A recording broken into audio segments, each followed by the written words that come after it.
trash. By the mid to late 1980s, a certain company, founded by Andy Haywood and Jean Chalopin, seemed to have overtaken Hanna-Barbera as the #1 cartoon producer in the Western world.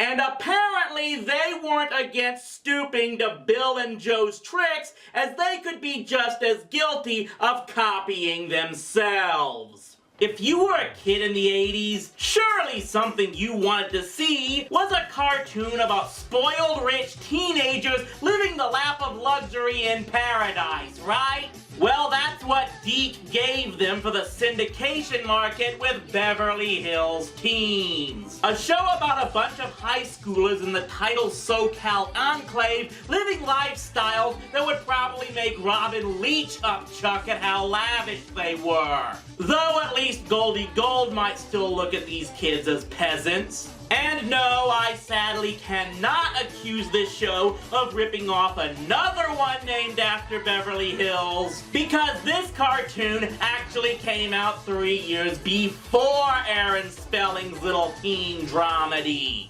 But we couldn't just have one cartoon about well-off jet-setting SoCal teens. Enter Maxie's World! One of many attempts in the late 80s and 90s to out-Barbie Barbie. Maxie's World, which yes was based off of a doll line, was all about the titular pretty, popular, straight-A cheerleader surfer girl who also in her spare time solved mysteries and crimes through producing her own version of Entertainment Tonight.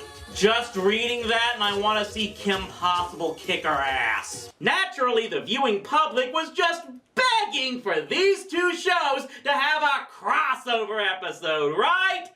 Yeah, tough noogies, they got it anyway. So let's look at the Maxie's World episode, Beach Blanket Battle. The episode begins with this blondie being transported to the beach in Surfside in her own private helicopter that has its own built-in jacuzzi. How many times have I told you I don't like foam in my root beer? You just can't get good help nowadays. Please tell me I'm supposed to hate this person. I should point out that while this is technically an episode of Maxie's World, the writer is Beverly Hills Teens co-creator Jack Olisker. I'll leave it to all of you to decide how much negotiating had to go down with the ending of this episode. We then cut to the beach, where Maxie is being interviewed about her Surfside team taking place against Beverly Hills in the beach blanket battle. Wait, I thought Maxie was the reporter in this show. And then we get this stuck-up bitch complaining about Maxie getting all the attention. Maxie the team captain. Maxie's World. Maxie this, Maxie that. Okay, at some point in time, we are going to see a character I want to root for, right? As if to drive that home, brunette bitch gets all pissy when Maxie trips over the reporter's mic cord while the reporter was interviewing her and spills someone's drink on her. You've ruined my outfit. Okay, the brunette girl is named Jerry, and it looks like she is indeed Maxie's regular rival on the show. That's what I got from reading online information, because otherwise I would have had to watch more episodes of this show, and my psyche is already on thin ice as is under our current situation. By the way, it's in between this that Blondie's chopper lands in the middle of the beach, because what FAA regulations? Okay, so her name is actually Bianca, and she's certainly the Beverly Hills Teens version of Jerry. And I should probably stop calling her Blondie, because neither the comic strip character or the singer probably deserve to be associated with this rich bitch. So the beach blanket battle is some type of team pentathlon competition, and the first event is soccer. On the beach. Look, as someone who grew up in the Mid-South 400 miles from a beach, will someone tell me if this is an actual thing beachgoers do? Because volleyball is one thing, but soccer on sand? That seems kinda stupid. Don't we currently live 10 miles from Malibu? Yeah, you could have just hitched a bus down the PCH and found out for yourself. I've been busy, okay? And sure enough, Maxie's team loses because Jerry sabotages the whole thing like she's in that South Park baseball episode.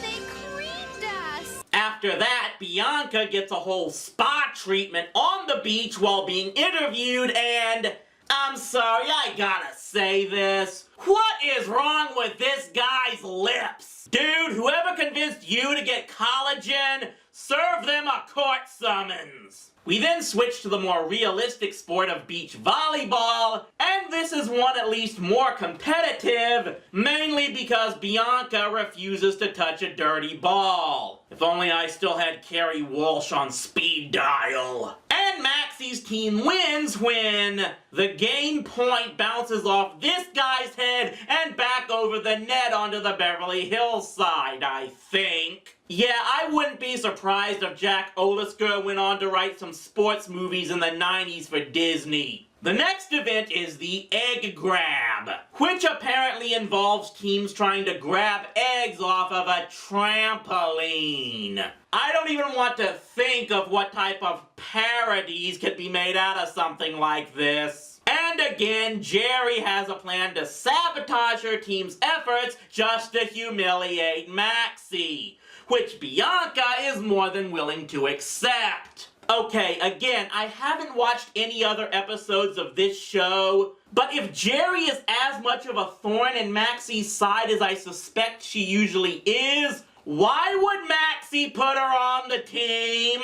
It's at this point where I notice something else wrong with the episode's production. The sound editing. The dialogue can be really muffled up against the background music to where you barely understand what anyone is saying. Down on your knees. Opposition I am accustomed to being in, Miss Bianca. Mind if I join you? Not at all. This was an issue I noticed in a few other cartoons from the 80s I reviewed, but looking back, most of those shows I watched off of official DVD releases, so maybe something went wrong with the sound during the digital conversion. The copy of this episode I found was clearly ripped from a TV broadcast, so there's no doubt the bad sound was like this from the beginning. Anyway, Jerry sabotages Maxie right in front of everyone, and it looks like no one seems to have a problem except maybe this girl who I think is on the Beverly Hills team. Then we get Mr. Lips doing a live shot while standing in the ocean, which seems to be really dangerous when you're holding electronic equipment. I guess the air in Beverly Hills zaps brain cells in addition to making teenagers look like they're 25 years old.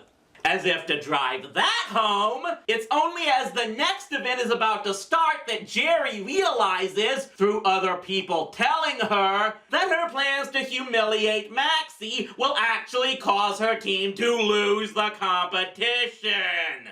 Jerry, Veronica Lodge, and London Tipton would call you an idiot. So I guess Jerry decides to get serious in the final event, which involves the girls riding on top of the guy's shoulders while in the water and trying to knock each other off using inflatable sharks? Okay, who gave the script to Vince Russo? And when Jerry actually helps save Maxie from being eliminated, it leads to her getting knocked out, and thus vowing to never help her again. Wow, way to ruin a lesson about teamwork. This is, of course, so Maxie can eliminate both Bianca and her little redhead friend at the same time and win, because, hey, she's Maxie, she can do anything! Really, where is KP when I need her? So Maxie's team wins, and Jerry calls out Bianca with this whole "no one messes with Maxie but me" crap, then proceeds to warn Maxie to not think about getting cozy with her before the episode closes out with Jerry asking for a hair dryer. And that's Beach Blanket Battle. Marvel versus DC, it is not. The episode is absolutely vapid. I read that Maxie's World did have episodes that dared tackle sensitive issues like divorce, eating disorders, and teen smoking, but this thing looked like they were trying for some type of lesson in teamwork, but completely dropped the ball on. Maybe it would have worked better if the episode had been a full 22 minutes instead of just 11, and for an event like a crossover, I don't know why they wouldn't allow that much time. But the shorter time frame definitely cut what might have been a decent story. Add that to absolutely ridiculous events and really bad sound quality that I don't know was regularly a problem for the show or not, and you get something that is completely passable. Really, I've seen crossovers in the online community far better than this thing. Hey Chief, Decker Shadow says to get your rear in gear. The Manic Expression versus Agony Booth virtual shootout is about to start. Oh, you got it. Mendo and Sophie are going down. See you next time on TV Trash.